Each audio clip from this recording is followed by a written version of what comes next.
முத்து வீட்லேயே இருக்காரு. ரோகிணி பார்க்குறாங்க. ஐயோ கடவுளே, இவன் போகமாட்டானே வீட்டை விட்டு, என்ன பண்ணுறதுன்னு தெரியலையே அப்படின்னு சொல்லிட்டு, சரி ஒரு ஐடியா பண்ணலாம் அப்படின்னு சொல்லிட்டு ஃபோன் பண்ணுறாங்க. வித்யாவுக்கு ஃபோன் பண்ணி, இங்கே பாரு, முத்து வீட்டை விட்டு வெளியே போகவே மாட்டான், எல்லாரும் போயிட்டாங்க, அவன் மட்டும் இருந்து உயிரை எடுக்கிறான் அப்படின்னு சொல்கிறாங்க. சரிடி, இப்போ நீ என்ன பண்ண சொல்கிற? நீ என்ன பண்ணு, ஒரு ஃபோன் பண்ணி அப்படியே புக் பண்ணு, வண்டியை புக் பண்ணிவிட்டு வர சொல்லு அப்படின்னு சொல்கிறாங்க ரோகிணி. சரி சரி சரி நான் பார்த்துக்கிறேன் அப்படின்னு சொல்லிட்டு வித்யா ஃபோன் பண்ணுறாங்க. நான் புக் பண்ணியிருக்கேன் வண்டியை அப்படின்னு சொல்கிறாங்க. ஓ அப்படியா, நீங்கள் போப்பா, நீ போயிட்டு வண்டி ஓட்ட போ, கிறிஷா அப்புறம் இன்னொரு நாள் நம்ம வெளியே கூட்டிகிட்டு போகலாம் அப்படின்னு சொல்லிட்டு அவங்க பாட்டி சொல்கிறாங்க. சரி கிறிஷ், எனக்கு வேலை இருக்குது, நான் போயிட்டு வரேன் அப்படின்னு சொல்லிட்டு முத்து அங்கேருந்து போகிறாரு. அப்பா ஒரு வழியாக போயிட்டாம்மா, இவனை வச்சுட்டு எவ்வளோ கஷ்டமாக இருக்குது அப்படின்னு சொல்லிட்டு ரோகிணி யோசிச்சுட்டே இருக்காங்க. மீனா போகிறாங்க. போனோடனே வாங்க வாங்க அப்படின்னு சொல்லிட்டு வித்யா சொல்கிறாங்க. இதான் அவங்க வீடா அப்படின்னு சொல்லிட்டு. ஆமாம் பூ கட்ட உங்களுக்கு கொஞ்சமாக தெரியுமா அப்படின்னு சொல்லிட்டு கேட்குறாங்க. ஏதோ கொஞ்சம் தெரியும். சரி பரவாயில்ல, எப்படி கட்டணும்னு நான் சொல்லித்தரேன், ஒரே ஒரு நியூஸ் பேப்பர் மட்டும் கொண்டு வாங்க அப்படின்னு சொல்லிட்டு மீனா கொண்டு வந்து பூவெல்லாம் வச்சு கட்டிகிட்டு இருக்காங்க. இங்கே பாருங்கள், ஒரு பூ மேலே இதை வச்சு அழகாக அப்படியே வந்து சுற்றி கட்டணும் அப்படின்னு சொல்லிட்டு இருக்காங்க. ஓ இப்படியா, ஐயோ சிக்காயிடுச்சு அப்படின்னு சொல்கிறாங்க வித்யா. இந்த மாதிரிலாம் பண்ணக்கூடாது, நான் என்ன பண்ணுறேன்னு நீங்கள் அப்படியே பாருங்கள், பார்த்து அழகாக கட்டிக்கங்க அப்படின்னு சொல்லிட்டு மீனா சொல்லிட்டு இருக்காங்க. அதே மாதிரி சொல்லி கொடுத்துட்டே இருக்காங்க.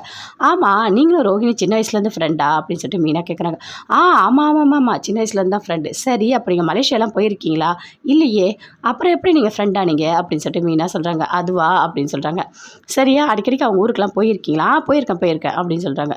சரி ஃபோட்டோஸ்லாம் எடுத்திருப்பீங்களா? ஆமாம், பின்ன டூர்லாம் போனால் ஃபோட்டோலாம் எடுக்க மாட்டோமா என்ன அப்படின்னு வித்யா சொல்கிறாங்க.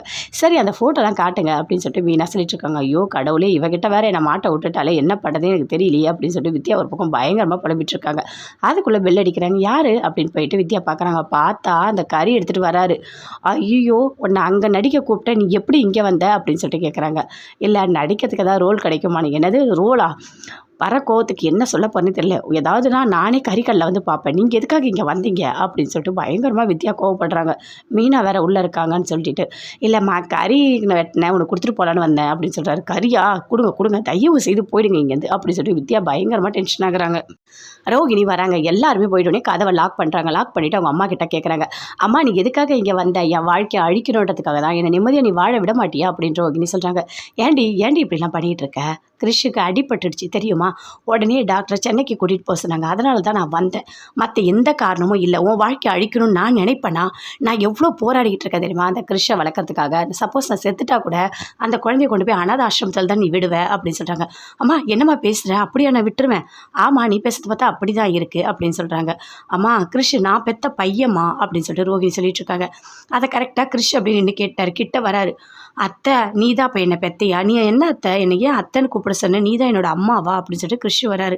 ஆமாண்டா ஆமாம், நான் தான் உன்னை பெத்தேன், நான் தான் உன்னோட அம்மா அப்படின்னு சொல்லிட்டு அப்படியே ஹக் பண்ணிவிட்டு பயங்கரமாக அழறாங்க ரோகிணி. எனக்கும் பாசம் இருக்குமா, எனக்கும் ரொம்ப பாசம் இருக்குது, ஏன்னா நான் தான் பெற்றிருக்கேன் சரியா அப்படின்னு சொல்லிட்டு ரோகிணி சொல்லிட்டு இருக்காங்க. சரி நீ எப்போ போகிற? கண்டிப்பாக நான் போயிடுறேன் சரியா. நான் வந்து இங்கே வரணும்னு வரல, மீனா முத்து 2 பேரும் என்னை கட்டாயப்படுத்த இங்கே கூட்டிகிட்டு வந்தாங்க. சரி நான் வரல, ஏதாவது சொன்னால் அவங்களுக்கு சந்தேகம் வந்துட போகுது, அதனால தான் நான் இங்கே வந்தேன், வேறு எந்த காரணமும் கிடையாது, உன் வாழ்க்கை அழிக்கலாம் நான் நினைக்கவே மாட்டேன் அப்படின்னு சொல்லிட்டு ரோகிணியோட அம்மா சொல்கிறாங்க. சரி பார்த்துக்கலாம் இரு, ஏதாவது ஒன்று பண்ணலாம், ஆனால் கொஞ்சம் சீக்கிரமாக நீ போகிறதுக்கு வழியை பாருமா, இல்லைனா கண்டிப்பாக நம்ம மாட்டிப்போம் அப்படின்னு சொல்லிட்டு ரோகிணி சொல்கிறாங்க. சரி நான் என்ன பண்ணணும் பார்த்து பண்ணிக்கிறேன் அப்படின்னு சொல்கிறாங்க. சரிம்மா நீ எதுவும் நினச்சிக்காத அப்படின்னு ரோகிணி சொல்கிறாங்க.